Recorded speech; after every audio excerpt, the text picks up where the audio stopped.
Hello happiness සීකර්ස්.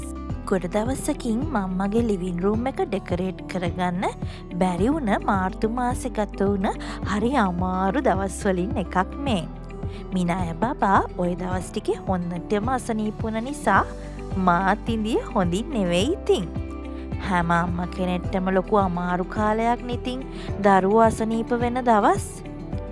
ඉතින් ඔය දවසක මට හිතුණා මාව ටිකක් සතුටින් හොඳින් තියාගන්න ඕනි කියලා. හිතලා මං කරපු වැඩේ ගොඩ දවසකින් ඩෙකරේට් කරපු නැති ලිවින් රූම් එකට පොඩි වෙනසක් දුන්නා. තෙමු එකෙන් ගත්ත ලස්සන ඩෙකෝ අයිටම්ස් එක්ක මන් ළඟ තිබුණ අයිටම්ස් යොදාගෙන මම මේ විදිහට හරි සරලව ලිවින් රූම් එක වෙනස් කරගත්තා මගේ.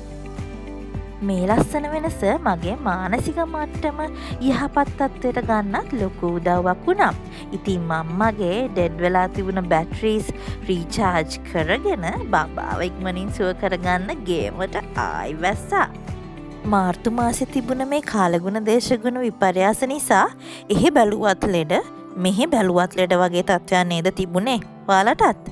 ඉතින් අම්මලා ඔයාලත් පරිස්සමෙන් සතුටින් ඉඳලා ඔයාගේ පැටව ටිකත් පරිස්සම් කරගන්න හොඳේ. ඔයාට වෙහෙසයි මහන්සි කියලා හිතුණොත් චුට්ටක් නැවතිලා ඔය ආස දෙයක් කරලා ඔයාගේ බැටරිස් රීචාර්ජ් කරගන්න.